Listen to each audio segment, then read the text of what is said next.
Hello, survivors. This is Annie, and you're listening to the Starting Over Stronger Divorce Survival and Recovery Show. Today's SOS Survivor's Own storyteller is Jessica. Jessica Stroud is an insurance agent by trade, but her trade is not what she is most known for.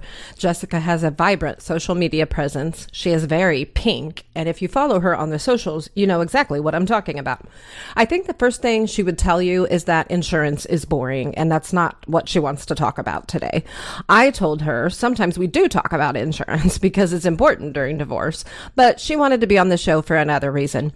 Jessica wanted to bring her engaging and enjoyable style here to the show to tell us her story of divorce and her unique takeaway from that experience, which she has said is just the fact that although it's so easy to see divorce as an ending, the important thing to remember as you close that chapter is that it is not just an ending. It is also an exciting new beginning. That has been true in her life, and I know for a fact it can be true in yours as well.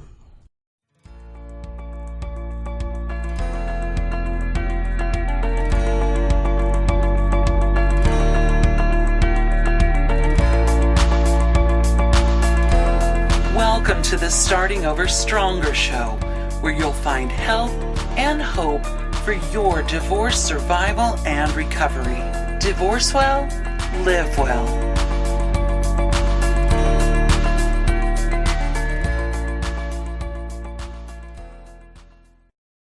Welcome to the show, Jessica. Thanks so much for being here. Yes, thanks for having me. I'm excited to talk with you and your audience today. Very good. Well, tell us a little bit about yourself. Where did you grow up? Where in the world are you? What do you do? Your family? Whatever you want to tell us about. Oh, I'd like to say it's super interesting, but it's not. Although I am writing a book about it, so I like to joke about that. I grew up on the corner of poverty and dysfunction, but even I think that we would all agree that. I didn't know we were neighbors, Jessica. I didn't realize. You're like, hey, I'm across the street from you. But I just like with everything that happens, I look back on it and I'm like, I'm so grateful for that. I'm so grateful for that. So I have mainly lived just within Missouri and Kansas. And right now I live in a suburb of Kansas City, which is Lenexa, just outside of Kansas City on the Kansas side. And I've been married. We were discussing it the other day. I think we're coming up on 17 years this summer. Right. I think it'll be our 17-year wedding anniversary. Yeah, we got Very good. 2 kids. I'm very vanilla, right? I got 17 years of marriage, 2 kids, 2 dogs. I own an insurance agency, which, insurance can be pretty boring. And I live in the middle of the United States. Oh, and I'm middle-aged. So that's all right, though. You're pretty much an average American. Well, trying to not be so average, but yeah, I joke. I live in the middle. I have a boring product. I have 2 kids, 2 dogs, blah, blah, blah. It's okay. It's a good life though. Hey, some call it average. Others call it relatable because we're all there. I call it blessed. That's what I call it. Exactly. For all of it. Well, very good. Well, thank you. And Jessica, you agreed to come on the show today, not to talk about insurance, because if I recall, you said that's boring. You just said it again. No one wants to talk about that. Although I did say in the intro to the listeners, we do talk about insurance on this show sometimes because it's a fact of life especially with divorce. And, we're not trying to make it exciting. We just know it needs to be talked about. So anyway, Absolutely. But you had another reason you wanted to come and share today. So tell us what that was. When you and I were talking about what are we going to talk about, the reason why I said nobody wants to talk about insurance, but I do have some things I want to share at the end, just some little tips and things. Okay. I think so many people, so I am divorced. I was one of those really, really smart girls that got married when I was 20, right? Like so many of us in that time in our lives, we're just trying to grow up, right? We're just trying to assert our independence. We're just trying to be, you can't hold me back. I'm the boss of me. So yep. Watch me do this. And I think so many times with divorce and with other things that when something doesn't work out the way we planned, we see it as a failure. And when I look back on my divorce, right, we affectionately call it my practice marriage. When I look back on that, going through it, like so many of your listeners might be going through or have been, it can be gut wrenching. It can be terrible. It can be the worst thing that you can imagine for yourself. But it's not yes, it's sad when things end, but it's such a beginning. It's such now I get to start the next chapter of my life. So I just wanted to have a conversation around that. Yeah. I would love for us to stop seeing divorce as an ending and start seeing it as a beginning. Once you make that difficult decision, things change. And for the most part, it gets worse before it gets better. But then there's this whole new better that comes along with that. Absolutely, there is. Yes. And in fact, once I had a guest on the show who talked about this concept in a way that I had not ever heard it languaged this way.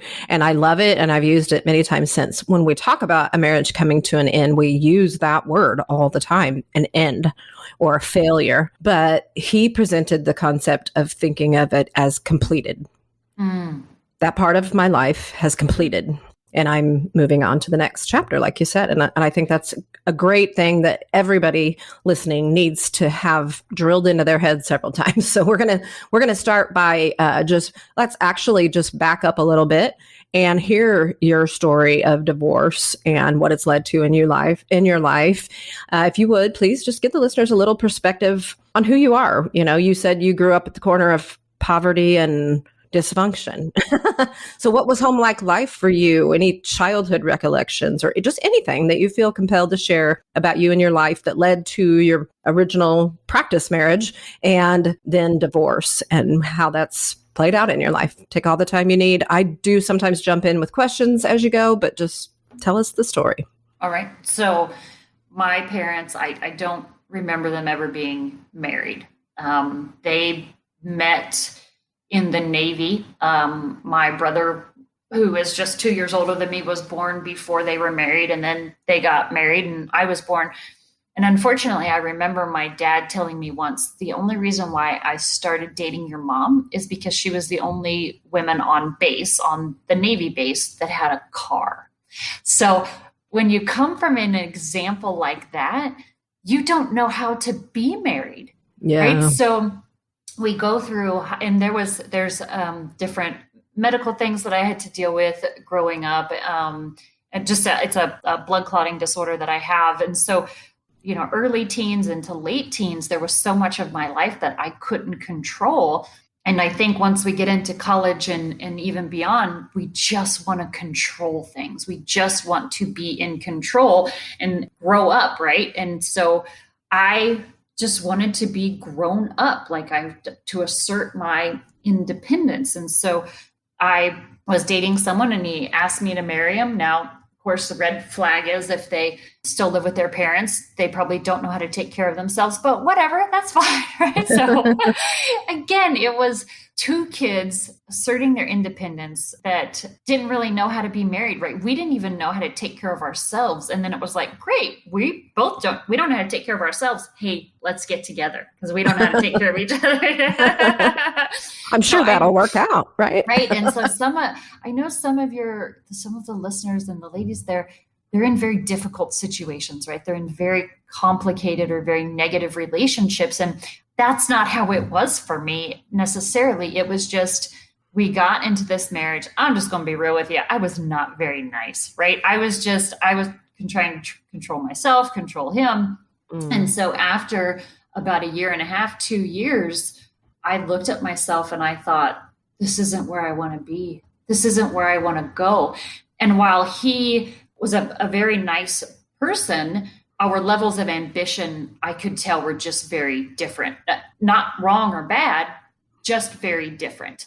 And so at one point he said, well, we could go to counseling. You can change. And I thought, I don't want to change. I know I'm different and I'm okay with that. And the things that I want from my life. So is this wake up call of, is this really where you want to be? Now, as difficult as that is, the next step, obviously is, oh, now I got to end this. It's almost like the easy step is coming to the realization of, this isn't where I want to be, because then you come back to, now I have to do something about this. So I I had to go to him and say, this isn't what I want, right? So that's when I went to him and said, this isn't what I want. This isn't where I want to be. And then he said, well, do you want to try counseling? Do you want to do this? You can go here. You can change. And I had to just be real honest with myself about, I don't want to change. That's not what I want to do. And I love what you said about the gentleman saying that it's run its course, right? It's because when we finish reading a book, we're not sad that, I mean, sometimes you might be sad that it's over, but it's the end of the book. When you change careers, you might be a little sad, but you're like, okay, great. Something new is coming. When you sell a business, it's the end of that. So I made the decision. I was like, this is it. No, we're going to get separated. We're going to get divorced. And we had a little house that we lived in, and he moved out. And the first night I was in that house, I was alone and I got scared. I wasn't scared that somebody was going to break in. I wasn't scared I was going to be in physical danger. It was just the weight of the decision sat on me. Now I'm alone. And that, I just remember that was the most loneliest night ever. And unfortunately, I was so young. I think I was 21 when we got divorced or started the divorce proceedings or whatever. I was so young, I wasn't able to process those emotions. So guess what I did the next day? Called him and asked him to come back. Okay. Yeah. And so, I made a mistake, come back, whatever. And he did. He moved back in. And it's like, oh, what did I do? Because nothing had changed, right? It's not like we had worked through things and we were a better couple. Nothing had changed except I had just been slapped in the face with this loneliness, right? And I didn't know what to do with it. So, of course, a couple months later, same story. You got to go. So, did you know immediately that it was a mistake, or did it take some time? Just within probably a couple of days, just like 2 days. I don't want to say that very day. Yeah, just within a couple of days, because you get back into your old routines. And of course, the fear went away when I wasn't lonely anymore. And like, I made the decision from fear, which never leads to a good decision. Nope. Definitely does not. And I didn't call a friend. I didn't phone a friend and talk through it. And I didn't have anyone in my life that was like, okay, it's all right. You're going to remember what you said. This isn't where you want to be. This isn't who you want to be with. This isn't. But like with anything, I learned so much about myself from that relationship, about who I was looking for. And it was just within a couple of months that I actually allowed myself to sit down and say, who do you really want to be with? Like, what kind of person do you really want to be a partner with? And I had a piece of paper and I wrote it on a piece of paper, the kind of partner that I wanted, because I knew even at that age, I would get married again. And I knew I wanted to have children. So it was like, yes, but who do you want to walk with? Instead of trying to be the leader or trying to be a follower, who do you want to walk with? So I made that list. And then I had to go back to that list and go, now what kind of a partner that person want? And I had to look at myself and go, now what do you need to clean up? What do you need to get right in your life so that you can attract that kind of a partner? I just got to tell you, that is just amazing that you figured that out on your own at 21. Because I might have been 22. I might have turned 22 at that point, but yeah. Well, but I mean, I say that because I did the exact same thing. And I've talked about that on other shows that I've done. But it came by recommendation of my therapist at like age 44 or 43 or somewhere in there. And, you know, when I knew that I was going to go through a divorce and I began to think about the future, he said, write down everything, the main things that you want in a partner. And then next to each one of those, write what you would need to be to attract that person. And I did that. And I'll tell you what, it is the reason I think that dating was not the nightmare for me that it is for so many people. Because you had standards, and it wasn't a one-sided standard. It wasn't, this is what he needs to have. It wasn't just, this is who he needs to be. It's, I've worked on myself to attract that, and I deserve that because I put in the work on myself. Right. And like attracts like. I mean, if you're seeing what you want and what you need to be to have that, and you know you don't have those qualities yet, you're at maybe 70% of that. Okay, well, guess who you're going to attract? Somebody who's at 70% of that, right? So if you really want to have all of those qualities in your next partner, you've got to do the work first before you start dating. It just made me think of something that in my mind, I just connected it to, you take someone who has worked for 10 years to make $1 million, or you take someone who wins $1 million in the lottery. That's two different mindsets, and they handled that money differently. One feels like they've earned it and they deserve it. And then the lottery winner, off topic, of course, here, but I've seen shows and read studies where they don't feel deserving of the money. And so it leaves them very quickly. Because that's something else growing up that we didn't ever talk about money. I didn't know anything about that. So that was one of the things on my list. It's like, girl, you got to get your finances together. Yeah. Get some stuff cleaned up. Yeah. So how long did you work on you at that point? It would have been, well, I'm not going to sit here and pretend like I didn't start dating, right? Because of course I did. You go into the bars but it was different for me moving forward, because I was going to the bars, going down on the Plaza, which is a entertainment district here in Kansas City, and just being very social. And I would meet people in these social settings, and I was working on myself, and I would just think, I don't want to meet my next spouse in a bar. I don't know that I want to, not that there's anything wrong with that, right? But I had to look at who was I meeting out in these areas. And then it was, okay, well, where are you going to find that person? Yeah. Now let's remember, this was almost 20 years ago. And while online dating is definitely acceptable and encouraged now, was not. And so I had to get, not only did I have to work on, did I have to have a vision of who I wanted to be with, I had to work on myself. I also had to say, where am I going to meet this person? Yeah. So I read an article about online dating in Cosmo magazine, and I was like, well, let's try and find out what this is, because it was all unknown. Yeah, true. But that worked out for us. So So is that where you met him online? Yeah, that's right. Yeah, long time ago.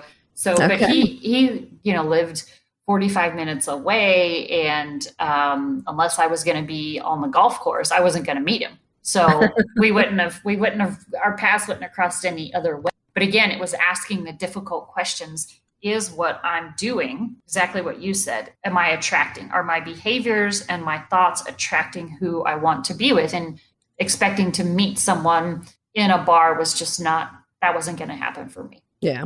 Okay. Well, I might have got us off track a little bit with that little thing, but I just couldn't believe you were just sitting there describing the exact exercise that I went through. You didn't get us off topic. I was talking about the lottery. So. Okay. So back to your story. You had left off with you're at this place where you're exploring yourself, and your I guess your relationship, your marriage was over. You had closed that door. How did you transition to, really seeing that as a new beginning? So after the initial shock and the initial fear and that was a bad decision, letting him move back in, right? Yeah. I remembered saying to my mom, I don't want to be divorced. But then my parents had all very openly been in bad and unpleasant and hateful marriages. And again, what I said, as terrible as that was, I could look at that and go, but I don't want that, right? I lived through that with them. That's not okay for me. Yeah. Once I cut it off, that it was, I knew all along it was the right decision. I knew getting married was not a good decision to begin with. But I got down that path to where, the cater's been booked, the church has been booked, people are invited, the invites have went out, everybody, you got your dress, your girls got their dress.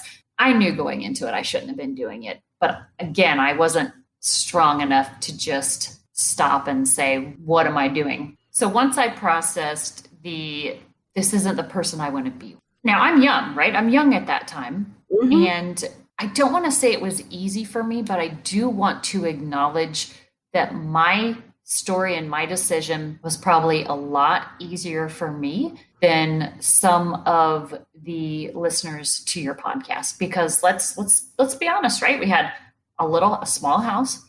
We each had our own cars, right? We had a little bit of furniture. There weren't a lot of assets to divide up. We didn't have children. We didn't own a business together. And so I don't want to pretend like, oh, my divorce was so terrible, because I know that there are others that just have the decision means a decision to divorce or to leave your spouse or the relationship that you're in might be way more difficult than what I had to go through. But I did look at that and say, yeah, I'm 21, right? I've got the rest of my life ahead of me, and I'm 42 now. And I still I honestly believe I'm middle-aged, meaning I will live to be 80. Mm-hmm. So I still have that attitude of I've got the rest of my life ahead of me. But it was once I made the decision and I had the little stumble, I didn't go back. I was like, nope, that's it. And I was the one that kept things moving forward. I was the one that called the lawyer. I was the one that did all that. And once it was done, it was a weight off of my shoulders, because you can't see the full positivity, or you can't see the full spectrum of what's possible until you're out of it. Yeah. And then I could laugh and go, why did you ever do that? Like, why did you even get into that? And that's all right, right? That's all right. We've all had different missteps and failures, and most of them we don't beat ourselves up about. But why do we beat ourselves up so much about? Today's episode is sponsored by Cutrera Law, helping people when bad things happen. Kansas City divorce attorney Nick Cutrera has been offering strong yet compassionate legal representation for almost 2 decades. Voted best of the bar 7 times and the coveted super lawyer 3 years running, he's earned these honors as an effective litigator who works hard to avoid litigation where fair settlements are possible. Every case is different. Cutrera Law successfully tries or settles cases where both parents gain substantial, meaningful contact with children, or which a parent's visitation is restricted based on the best interests of the kids, also increasing or decreasing child support based on present financial circumstances. Each case is litigated according to its own merit. The choice of an attorney is a personal decision that should not be made based on advertising alone. As always, Starting Over Stronger Coaching recommends interviewing a few attorneys before making your selection. If you are in the Kansas City area, I highly recommend making Nick Cutrera one of those calls. Call Cutrera Law at 816-525-5226 or visit CutreraLaw.com. That's CutreraLaw.com. Please tell them you heard about them on Starting Over Stronger. Now back to the show. Yeah. Well, that's a good point. And another thing I want to point out is that, you're talking about, the fact that your divorce is different from some of those listening, that you maybe had an easier go of it because you were younger and less entanglements. But at the same time, the positive of that is probably most of us who stayed in our marriages for, 20 years or so could point to a time early on in the relationship, before or after the marriage happened, when we had our doubts about it. And we, for whatever reason, stuck it out. Maybe it's because we already had kids. Maybe it's because we just were too afraid to be alone. There's a lot of different reasons that go into that. But many of the women that I work with as a divorce coach, and myself included, and have just talked about this fact that, I should have known, I should have done something different way back then. And yet that's kind of like life, right? I mean, you can look at that, anything in your life, with that perspective. And that it's not really a productive way to look at it, because the reality is that we all, time keeps on moving, no matter what. And we make the decisions that we make at the time we make them, with the information that we have and the capabilities that we have. And we learn as we go. And so, it may or may not be easier to divorce young than to divorce older. But at the same time, the same feelings are being processed, and the same realities exist in many ways with regard to just the completion of that chapter and the beginning of a new. And so that's really what we want to focus on here today. I have a core belief that everyone is doing the best they can with what they have at the time. Mm-hmm. As a woman, as a mom, as a business owner, as a leader. And so I love what you said. Basically, like, you got to give your past self some grace. The 25-year-old you who decided to stay in that marriage when she knew she should leave, let's give her some grace, because she was making decisions with the best she had. And you can't, like, exactly like you said, you can't go back and change it. So why beat yourself up about it for a decision you made 10 years ago? Yeah. And on top of that, a lot of women feel like they're wishing their children away when they have thoughts like that. And I always encourage them, no, yeah, you don't want to talk to your kids about the fact that you wish you had divorced their dad before they were born, because that obviously leads to the inevitable question of, well, then I wouldn't exist, which really is the fact that, that really emphasizes what I'm saying, which is, you can't go back and change anything. No. All you can do is learn from it and keep going. And furthermore, try to get to a place where you can look at all of that and realize it was all a part of the plan, a part of your story. And it all had to happen for a reason. And you wouldn't be where you are today or who you are today if you didn't go through every single one of the things that you've gone through in your life. No, that's exactly right. And we can look at that and look at our kids and even the memories that we've created, the good ones, because I'm sure there are some good ones, and just be grateful for it. It can be grateful for anything. And then use that gratitude to do what you got to do. That's right. That's right. Well, thank you very much for sharing your story. And you definitely have a great perspective on the whole concept that we're talking about here today. And I'm sure listeners will take away something helpful from what you've shared. So thank you. My thoughts on this are, let's look at it from a perspective of, the person sitting here listening and how they can focus on the new beginning that's coming after their divorce rather than the ending that they're currently enduring. And obviously, the first few weeks and months after a divorce, or certainly in the middle of a divorce, we are probably fairly focused on the ending of it all. And rightfully so. We're grieving the death of what we intended to be forever when we said those vows. Mm-hmm. And no matter what led to the eventual demise or completion of the marriage, the reality is here we are, and we are just muddling through. So what do you recall about making that transition to be able to focus toward your future and the new beginning rather than dragging along through that ending? The biggest gift that I got from that was to be honest with myself, you made a bad decision, but you can fix it. Well, fix is probably the wrong word. You can change it. You're going down a road you shouldn't be going down. That sucks. It's going to be terrible to end this decision. There are many people involved, but once you get through that, like, if it's your fault, you can make it right. If you messed it up, you have the ability to change it. And I just had to be honest with myself and say, okay, that wasn't good.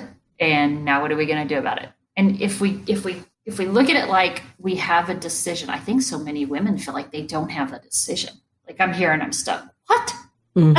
That's like you buy a pair of shoes. They don't fit. You get blisters on your feet. Do you keep wearing those shoes every single day for the rest of your life? No, you buy new shoes. And I'm not trying to trivialize or minimize a marriage by any means, but if you made the decision, and you feel like it's the wrong one, once you realize that, you have the power. Once I looked at it like that, it was very empowering. It was, okay, I'm going to get through this as gracefully as possible, right? I decided to end the marriage. Therefore, I'm not going to try to be a jerk to anyone. I'm not going to try to keep everything. I'm not going to try to manipulate anyone. My goal is to get to the end. And once I get to the end, and it can be scary because now it's like, okay, now what do I do? I'm all by myself. But it was very empowering at the same time that I no longer stayed on a path that I wasn't supposed to be on. It can be so scary to jump onto a path you're supposed to be on, but you just got to step out of the boat. You just have to trust that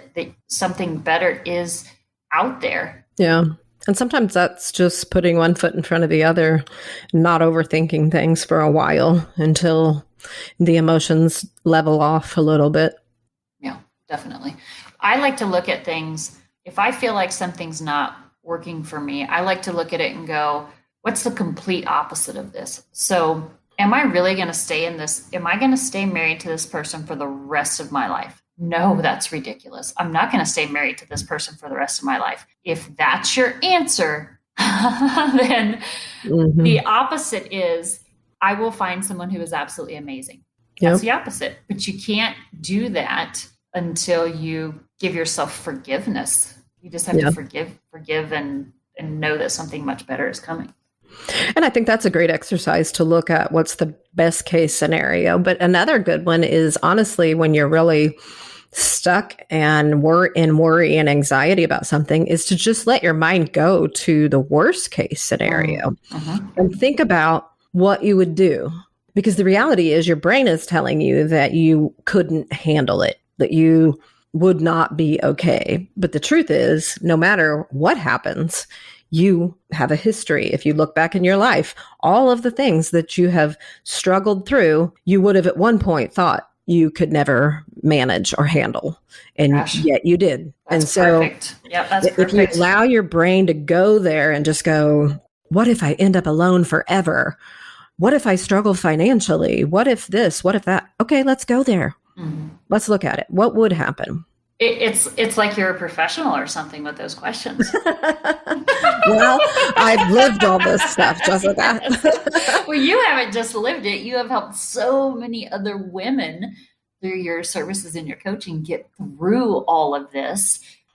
You talk about support systems. I didn't have a support system. And I know that so many people that come to you don't have a support system, and you become their support system. You're the voice of reason. You ask them these incredible questions just like that to help them process the emotions. Yeah, process the emotions and discover their inner strengths. Because the truth is, you go into this thinking you're a mess and you're hopeless and you're, never going to be able to handle this. And the truth is, you are. We all have all of these abilities within us, this wisdom within us. It's just gotten so muddled by the circumstances of our life that we need somebody to remind us of who we are and draw that out and help us discover that we can handle this. And we can make smart decisions and we can get connected where we need to get connected so we can get the help we need. So, and that's really the next question that I had for you was, when you think about the steps that you took in walking that out and transitioning from this is a horrible, no good, very bad, terrible day to, okay, this is the first day of the rest of my life. What am I going to do with it? Yeah. What were some of the steps that you can remember taking? The first step was I had to take ownership of it. That's good. This was my decision. Nobody made me get married. This was my decision. I was not a victim of anything, right? Nobody made me. So once I decided this isn't where I wanted to be, I took ownership, and then I had to decide, okay, now what am I going to do about it? I decided ultimately to end my marriage, and like I said, it can get worse before it gets better, but I owned the decision. I knew that I had the power to change course. And so I did. At some point, it comes down to you just did. Yeah. You just did it. You just said the words, I want divorce. You just said the words that nobody wants to say. And then from there, like you were saying, you don't have to see the whole staircase. You just have to know what the next step is. And as the next step came up, I just took the next step. Yeah. And you had to get help. Obviously, you had to have an attorney probably. What other kinds of support did you surround yourself with? Or did you just go it alone? Well, I just went it alone. I wasn't real. My mom had been married 3 times, divorced twice, and was in a very hateful marriage for 38 years. So that wasn't someone that I could necessarily lean on. My dad had been married and divorced 3 times. That wasn't someone I could lean on. I didn't have any kind of a support system. I had a friend. I knew her husband was an attorney. He actually wasn't even a divorce lawyer. It was more like a civil kind of a lawyer. And I just went to him and I said, I need to get divorced. And we didn't even get separate lawyers. We used the same lawyer because basically we just needed someone to file the paperwork. So this was like 22 years ago or something. in the state of Missouri. Things are different now, but it was very amicable, and he didn't even get a lawyer, and we just kind of muddled through it. Wasn't a lot of support because once the decision was made, I had the little misstep. I didn't really want to talk about it because you can talk a thing to death. I didn't want to talk about it. I just wanted to get it done. Today's episode is sponsored by Juris KC, attorneys you can understand. Specializing in family, business, property, and general law, attorneys Higgins and Evans at Juris KC are great at understanding your needs and explaining the legal process in language you really can relate to. They understand you, you can understand them, they're available, and they're good at what they do. Best of all, they get it, and they're affordable. For custody, divorce, high conflict, pre- and post-nup, modifications, paternity, grandparents' rights, not to mention business, property, and general law, Juris KC brings years of experience and a team dedicated to helping you realize your goals. Remember, the decision of hiring an attorney should never be made based on advertising alone. Want to know more? Call Juris KC at 913-764-8844 or visit juriskc.com. That's JURISKC.com. Please tell them you heard about them on Starting Over Stronger. Now back to the show. Well, that's good. And being younger and having less entanglements probably helps a lot with not needing as much support. So that may have not been something you needed as much as the people listening today might need. But did you struggle at all with limiting beliefs from that breakup or from anything in your past? Old tapes that replay in your head and try to suck you into a victim role of focusing on failure and ending rather than new beginnings? The stigma of actually being divorced was something that I carried around for quite a while because, you're just another statistic. Oh, well, we knew that wasn't going to work. Just the things like that. Mm-hmm. But the good news is people aren't thinking about you as much as you think they are. That's for sure. They're just not thinking about us as much as we think. And, I've been married for quite a while now. I'm a little older and I can joke about it. It's fine. But I was ashamed of it when I was younger because, I made a really bad decision. Well, guess what? I've made several really bad decisions, and you can just go around being ashamed of it, or you can just own up to it, live from it, and move on. So I didn't have any stigmas around, you're going to be alone. Or I didn't believe that about myself. Yeah. I knew that the reality was I was not going to be alone, right? It's absurd for me to think that if I got divorced at 22, I was going to be alone for the rest of my life. That's absurd. Okay, well, what's the opposite of that? The opposite is you will get married, you will have children, you will be in a good relationship.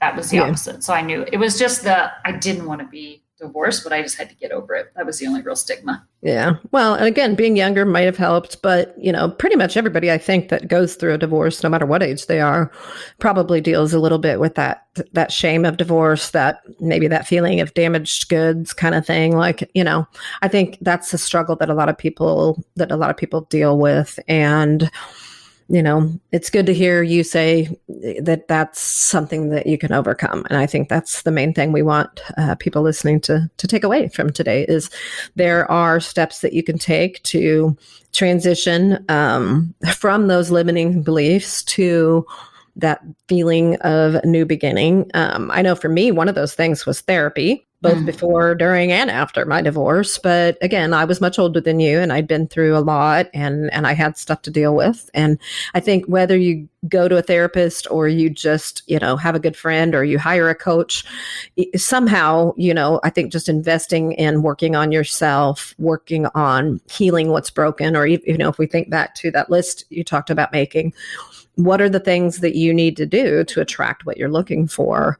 What would you say on that as far as what you did to fix those broken places in your life? I think a big hurdle for so many women is, let's say, you don't want to be in this marriage. Let's say you make the list. Unfortunately, I think there's a huge number of women that look at that list and go, I don't deserve that person. because they've been in an unhappy marriage or a toxic situation for so long, they don't believe their self-worth. Yeah. And so if we look at, you were saying, what's the worst case scenario? Okay, well, what if your spouse comes to you and says, I want to end this relationship? Then they would be crushed, even though they don't really want to be in the relationship to begin with. Yeah. They would be crushed because they don't feel like they deserve better. So I feel like there has to be some kind of something, there's some kind of whatever. You could speak to this way better than I could. The first step is they have to know that they deserve better. Yeah. It's a partnership and they deserve, their happiness is a right. Yeah. Well, not only that, but they deserve to have a partner who's giving what they're getting. I guess in a lot of situations that I'm involved in anyway, you've got a really lopsided situation where, a person is really putting their all into healing the broken places in the marriage, and the other party is doing nothing or even sabotaging. So, it's a very imbalanced place, and you deserve to, really value yourself and who you are and what you bring to a relationship. And that's one of the next things I was going to talk about, is just finding that old you. Like, maybe you didn't deal with this quite as much because you were younger, or you didn't have as much of a transition point. But for that woman who's been married for 10, 15, 20, 25 or more years, she may need some time to really think, who am I? I've lost myself in this marriage, trying to save it, trying to do everything I can. And I don't even know who I am anymore. Yeah. That's a big thing I hear a lot. The story after the divorce, I think, is a common one with mine. Somebody got a new haircut and somebody started going to the gym. And I will tell you, so I got new hairstyle, I got new clothes, and again, I was working on myself, which was part of getting my finances in order. So I didn't have a ton of money, but I got back to myself. I paid more attention to my body and I dropped some weight. I started paying more attention to what I looked like and how I carried myself. And it's exactly what you just said. Like Stella got her groove back. That's exactly right. And it's empowering. Hey, we're all walking stereotypes when we end the marriage. We're like, okay, now I'm going to get in shape. That's exactly. Oh, I said that terrible, but it is, because again, there's nothing now. You're focused on yourself. You have to be focused on yourself, and I think for so many women, it does give them the courage to look at themselves and go, "Yeah, I gotta whip some of this into shape." But then it's encouraging to do so, because there's not stuff that's holding them, they think is holding them back in the relationship or the marriage. Yeah. And finding that old you is obviously, like you're saying, it's not just a physical thing of working out and losing weight or something. It's also finding that, what did you want to do with your life? Who did you want to be? What kind of a relationship do you want to have? It's mental, physical, emotional, financial, everything. It's finding yourself and learning to love yourself and meet all your own needs. I talk about this a lot with my clients because it's very common to want to jump right into dating, sometimes before the divorce is even final. And it's like, whoa. Okay, go have your fun. But wait a second, you've got to learn to know who you are, to love who you are, and to meet all of your own needs, or you're going to go into your next relationship with a deficit and looking for somebody to fill that. That's not a good place to start a relationship. It's not a good foundation for a relationship. Can it survive? Sure. But it's not the ideal, because really you want your next relationship to be the icing on the cake, right? That's right. I got very comfortable with being alone. Just like you said, I went and had my fun Friday night, Saturday night, whatever, but I woke up alone the next morning. I woke up in my own bed the next morning. And if somebody wanted to take me to dinner, that was fine. I was meeting up with my girlfriends after dinner and I was going home alone. Yeah. I was more worried about me. And interesting as that is, it makes you more of an attractive woman to have standards. It does. I don't have time for you. I'm working on me. And he's like, wait, what? You're working on you? That's so different than everyone else. Mm-hmm.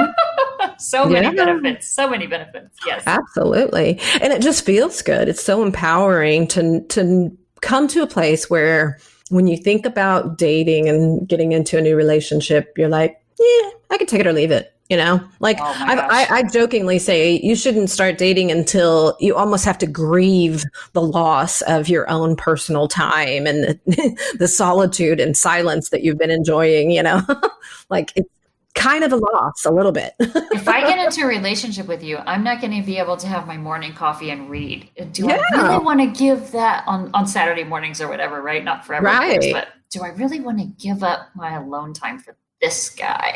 Yeah, exactly. And I want every woman to get to that place because it's not, I see nothing negative about that at all. Yep, It is right.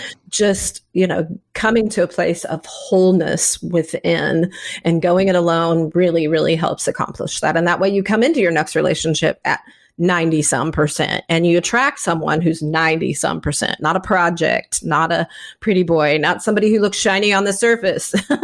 I mean, the fact is we're all broken. None of us are going to get to 100%. We're always going to have issues. And no matter when we find ourselves in a new relationship, we're going to have to flesh that out. We're going to have to figure out how to unpack those things with each other if both parties are willing. But we first have to fill our own cup and love our own selves and our own lives and let that be just the icing on the cake, right? Mm-hmm. That's right. Love yourself first. Exactly.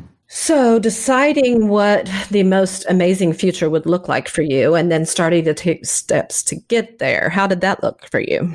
I didn't sit down and say, I want this house with this car, with this white picket fence. I want this many children. I kind of did mine in reverse, meaning here's what I don't want. Here's what I don't want. Like, I don't want this. I don't want this. And so a lot of my life has actually been looking at other situations and saying, I'm not 100% sure what I do want, but I know what I don't want. And so that helps to narrow down what I really do want. So I knew I wanted more of a partner. I knew I wanted someone that would take the lead at certain times, but also let me take the lead at certain times.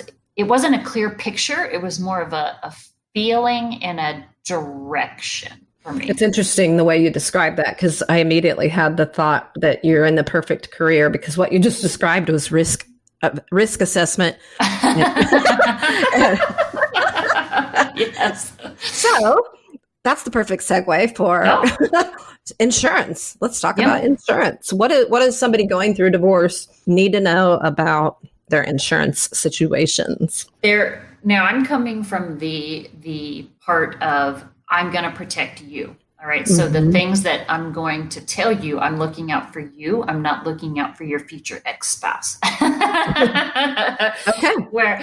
So the first thing that we have to, and I'm going to tell you my girlfriend Jessica insurance, right? Not necessarily what you want to hear, but what you need to hear. So the first thing, unfortunately, is your rate is going to change, right? We'll just stick with specifically car insurance. But if you look at an insurance policy, you get multi-car discounts. And when you break away, you're probably not going to get that discount anymore because you're going to have a single car. And you know what? That's okay. But also someone who is married gets a better insurance rate than someone who is not married. Again, they don't ask my opinion on this, but just know that I just don't want the listeners to be shocked. And it doesn't matter what state you're in or any of that. It's not specific to Kansas and Missouri. But as your policy changes, so will your rates. But it's worth it, right? You're going to be okay. Yeah. Now, the downfall to that, another downfall is if your spouse has had accidents or anything like that. So I guess my suggestion here would be their past can still follow you on your insurance, right? So as soon as you know, okay, listen, we're separating, you should probably get your own at least auto policy, because what happens is, or if you are the main holder of the policy, you need to have them get their own policy, because what you don't want is you're on the same policy together. He gets mad, he gets depressed, he goes out and drives drunk, gets in a terrible accident. That's going to follow you. Okay. So don't let the insurance be the last thing that you think about when you are looking at separating the assets and separating all of that. Just it's not going to be terrible, right? If you have an insurance agent that you trust, call and tell them the situation, and they can do what's called splitting you out into your own household. Because what they can't do is if you call me and say, Jessica, I'm getting divorced, I need you to cancel my husband off of my insurance. Legally, I can't do that until he proves that he has insurance. But if you have an insurance agent that you trust, that's fine. Go to them, explain the situation. They will be professional. It's fine. Mm-hmm. Or if not, if you feel like, okay, well, my spouse has more of a relationship, it's okay to go to a new person and say, hey, I'm getting divorced. I need to start my own stuff. What do I need to do? And they will absolutely help you. It's not terrible, I promise. Just don't let it be an afterthought in the end. Yeah, great point. I don't know what gave me the idea other than I think there was a situation with our phones where I felt like I was going to lose my phone number because he sort of deviously removed me from the account. And so I think what I did was then after that happened with the phones, I was like, okay, I'm not going to go through this again. So I called everybody, including our insurance agent. I was like, what do I need to do to make sure nothing has changed without and I just remember the lady saying, oh, so you guys have filed for divorce? And I was like, yes. And she goes, okay, I really appreciate you letting me know that I don't know, they code something, some way so that now, anybody that calls in is going to be, they're going to be aware that this is what's going on. So I was like, okay. So I think, and that's one of the things that I have on my prep guide for people that are considering or getting ready to file for divorce. Check with your insurance agents and all of these different utilities and different things to make sure that unilateral decisions cannot be made. So it goes back to, don't be ashamed. You made a decision. You made a very empowering decision. Claim your independence, girl, and just handle it. Yeah. It's gonna suck for just a little bit, but just be like, all right, if I don't handle this now, it could get messy later. So just feel, okay, as silly as this sounds, feel empowered that you have your own auto policy. Right? Yeah, it doesn't sound silly. Yeah, feel empowered that you let them know, hey, we're going through this situation, we're getting divorced, and they will tell you what the insurance guidelines are that you need to do. Let that be something that you feel like you've accomplished something and you're looking out for yourself. Yeah, that's a great place to close because that's true across the board, whether you're talking about the relationship as a whole or these little things like insurance. Yeah. Take control of what's yours in a responsible and pleasant way. It's not being vindictive. It's not doing anything wrong. You're just dealing with the situation. And it really is very empowering to do those things. Absolutely. Well, thanks again for being here, Jessica. Sure. Thanks for having me. Listeners, has this helped you to see your divorce differently, or at least given you hope that one day, probably sooner than you think, you'll be able to see it and experience it in a much more favorable way? I hope so. If you want to talk more about this, or if you'd like me to make a personal introduction for you to Jessica, please email me at Annie@startingoverstronger.com. Maybe you're facing more than expected in your divorce and you need more support than you've been getting. There is information on the Starting Over Stronger website about private and group divorce coaching services. You can also book a discovery call there to explore how to get your needs met before, during, and after your divorce. Don't think you can't afford it. If you can afford your attorney, you can afford me. And in fact, I will most likely reduce your attorney's fees by helping you to create a more positive and productive relationship with your attorney and allowing him or her to do their job well because you're getting your emotional and organizational needs met elsewhere. Honestly, one of my biggest resources of referrals is, I'm going to say that again. Honestly, one of my biggest referral sources are attorneys. As you all know, there have been several on the show and many more to come. And this is because they know they don't want to do the work for you that I do, helping you plan, organize, process emotions, and work on personal development. They just want to conduct the legal process of your divorce on your behalf. And you coming to them prepared, level-headed, and clear on what you need and want is a gift to them and, most importantly, to you. You don't have to just go through divorce. You can grow through your divorce. Make life after divorce the new beginning and happily ever after that you thought your marriage was going to be. And it's okay to accept that failure or ending, or I like the word completion, as a necessary part of winning and beginning again Pivot when life doesn't go your way. It's the only way to create a life you can love. Until we meet again, remember, there is help as you divorce and hope as you are starting over stronger.